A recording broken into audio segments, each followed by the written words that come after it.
de la tierra en la que el chasqui titirí, que se dice que era más veloz que un rayo, se detuvo en uno de esos veloces viajes, sorprendido por una planta de hermosas flores y llamativos racimos, de los cuales unos estaban abiertos y permitían ver semillas color rubí. Apretó sus dedos y vio cómo estos se convertían en colorados. Y feliz de alegría, decidió cubrirse el cabello y hasta el cuerpo para llevar solo buenas noticias a los confines de la tierra. Esa es mi provincia, la de Santo Domingo de los Áchilas, a quien agradezco por haberme permitido el honor de representarla por la Revolución Ciudadana y en las dos ocasiones haber logrado la votación más alta. Mantengo la esperanza y el asombro, aunque a veces no solo he podido llevar buenas noticias, también he tenido que ser una voz fuerte cuando gobiernos indolentes, corruptos y mafiosos han destruido este país, como el que se va, que han llegado a la vergüenza y la deshonra de condecorarse entre ellos. Han destruido el color de esta patria hermosa y la han sacrificado dejándola a merced de grupos criminales vinculados con el narcotráfico y la muerte. Han expandido la angustia del desempleo y sembrado de desesperación familias enteras que huyen porque no encuentran oportunidades en su país o porque no quieren seguir siendo extorsionados por delincuentes, que han instituido su propia red de protegidos y amenazados, a veces con la complicidad y la participación de policías y militares que avergüenzan a sus instituciones, así como fiscales y jueces que están empeñados en servir al poder de turno antes que defender la seguridad de todos los ciudadanos. Esta es la imagen de la decadencia que representó Guillermo Lasso y que no puede irse en la impunidad. No pueden recibir medallas los que nos volvieron a la oscuridad. No pueden irse condecorados los que dejan al Ecuador convertido en uno de los países más violentos de América Latina y con ciudades que sobrepasan las 70 muertes violentas por cada 100.000 habitantes. Los indignos, los que dejan la caja fiscal sin capacidad por cumplir obligaciones laborales del Estado. En este mes de noviembre y diciembre, de hecho, los depósitos del Ministerio de Economía y Finanzas en el Banco Central son los más bajos desde el año 2016 y con una deuda interna y externa que según los expertos estaría llegando casi al 80% del PIB.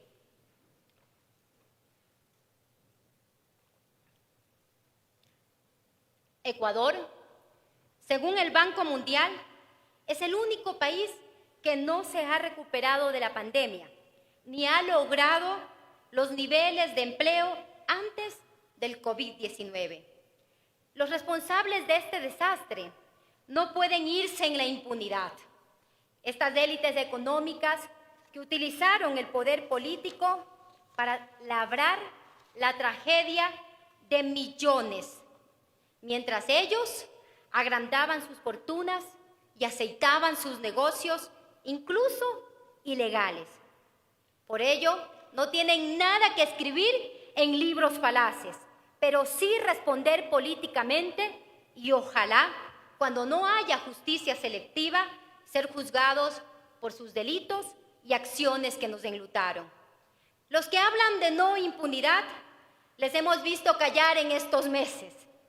No son titulares los niveles de la deuda o las cifras económicas. Incluso los datos de muertos aparecen ya como la fría crónica de un problema existente. como si no tendrían responsables y no existieran soluciones. El poder no puede ser para nosotros, como trágicamente reconocía Aureliano Buendía, encerrado en el mundo crepuscular de Macondo, solo para enorgullecernos, o para disputa del poder de los políticos.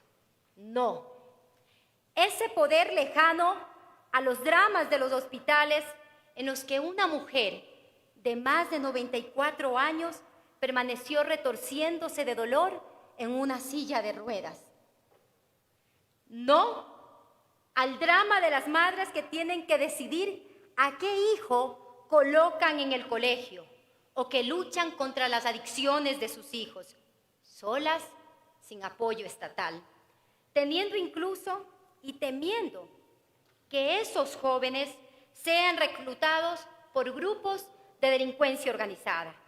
No, ese poder no nos dignifica, compañeros.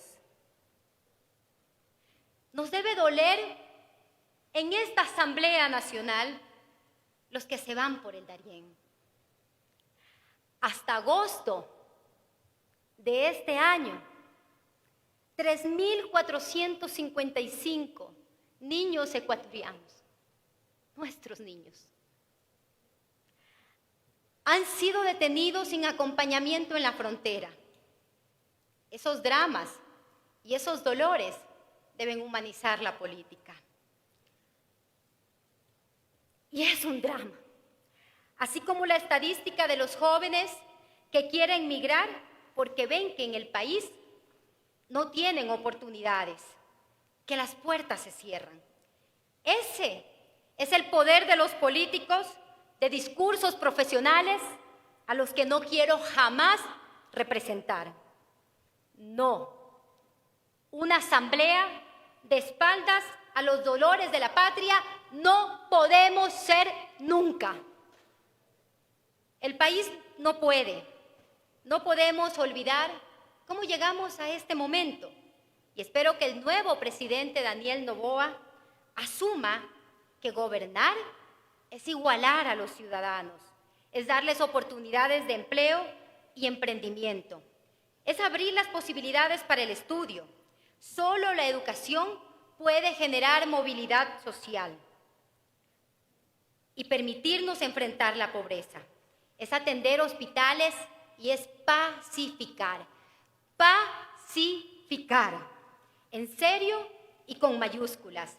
No de las contiendas verbales incandescentes que muchos se presentan en este escenario, sino de la guerra abierta que genera la delincuencia organizada, como combatir a las mafias del narcotráfico, de la minería ilegal, de la trata de personas.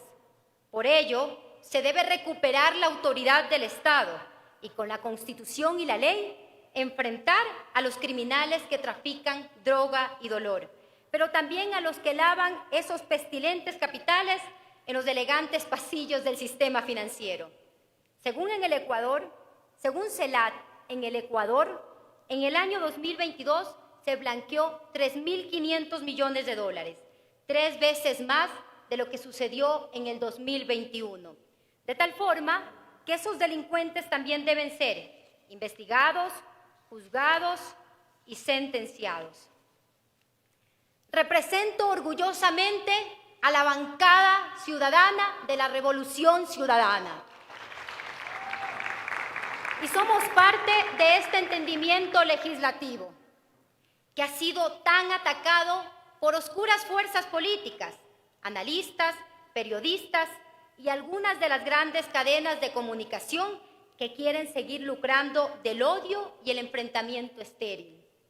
Participamos de este entendimiento para permitir que se organice la Asamblea, pues sin acuerdo, por culpa de las reformas electorales de 2020, ninguna fuerza política podría tener la mayoría y eso llevaría a profundizar la incertidumbre y la crisis. Nosotros somos demócratas. Agradecemos por los triunfos y reconocemos las derrotas. Sabemos extender la mano y poner por encima los intereses de la gente. Por ello, aunque habría sido nuestro derecho, presidir la Asamblea Nacional, jamás condicionamos eso para que se dé este acuerdo dentro de la Asamblea. Además, también debo decir que tampoco aceptamos que debamos tener autorización o la aquiescencia de ninguna otra fuerza política u otro poder del Estado para fiscalizar.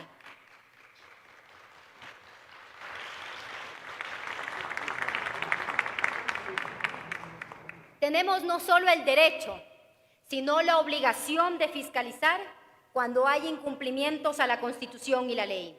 En democracia no puede existir poder sin responsabilidad y autoridad, por poderosa que parezca o se crea, sin los controles que nuestra Constitución y la ley permiten. Estamos en este acuerdo con fuerzas políticas que piensan diferente a nosotros. Y desde el primer minuto de conocer los resultados, hemos dicho que cuenten con nosotros para enfrentar los problemas del país. Pero también de forma absolutamente democrática decimos que este entendimiento es sincero, pero no es un apoyo incondicional al gobierno. Si se pretende cargar el peso de la crisis sobre los sectores populares o las clases medias, vulnerar derechos, sacrificar el patrimonio de los ecuatorianos o incumplir promesas de campaña. También ejerceremos nuestro derecho de representar al 48% de ecuatorianos que nos dieron su voto y su confianza en las urnas. Cumpliremos con nuestra labor de equilibrio democrático y vigilar por el bien común.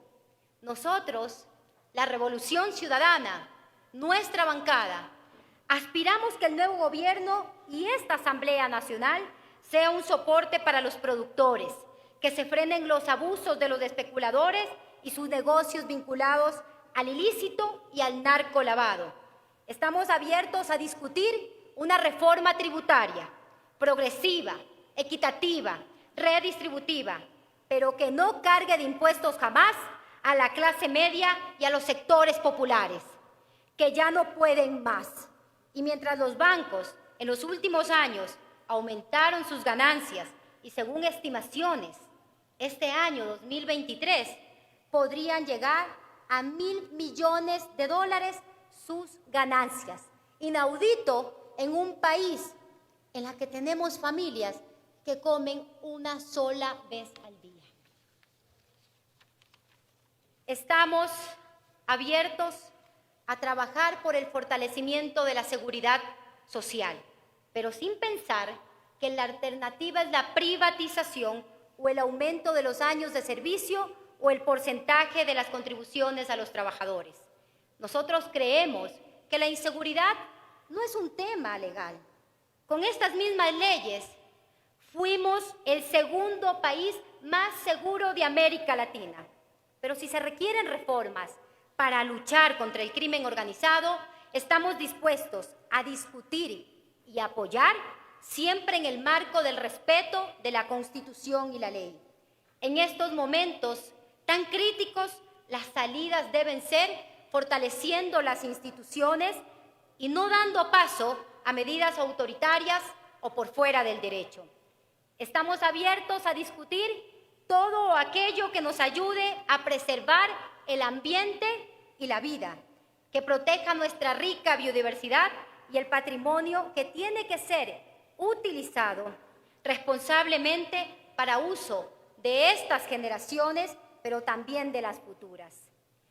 Reprochamos la oposición terca y necia. Cada una de nuestras actuaciones y posiciones serán fundamentadas, nunca el odio ni la venganza guiarán nuestras acciones políticas.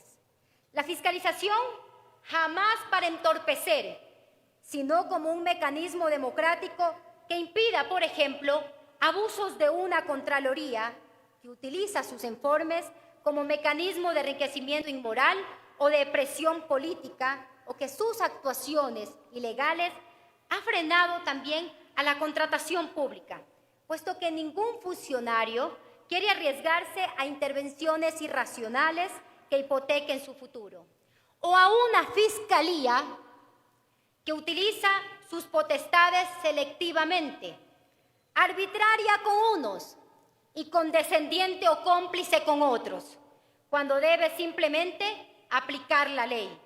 La fiscalización no es para molestar a nadie, sino es el ejercicio democrático para ejercer el control político como herramienta esencial del equilibrio de poderes y de equilibrio de la democracia. Este entendimiento es la demostración que extendemos nuestras manos sin renunciar a nuestros principios, ni a nuestras propuestas, ni a nuestras luchas. Esperamos que el gobierno nacional entienda que debe ser el gobierno de las mayorías y no el gobierno de las élites. Y reiteramos que en esa búsqueda del bien común, de la común unidad, siempre estaremos prestos de la misma manera que permaneceremos vigilantes para que no se menoscabe más aún la dignidad humana y de las humanas sobre todo. Cierro solo diciendo gracias al país, gracias a mi provincia, gracias al movimiento de la Revolución Ciudadana, gracias a mi bancada de la Revolución Ciudadana, gracias a nuestro máximo líder, el economista Rafael Correa Delgado. Gracias a mi familia y a mi madre Manuela. Gracias a esta Asamblea Nacional. Y con la fuerza de nuestra gente esperamos estar a la altura de los desafíos y de nuestras obligaciones. Pero sobre todo, gracias, gracias totales al pueblo ecuatoriano por confiar en mí.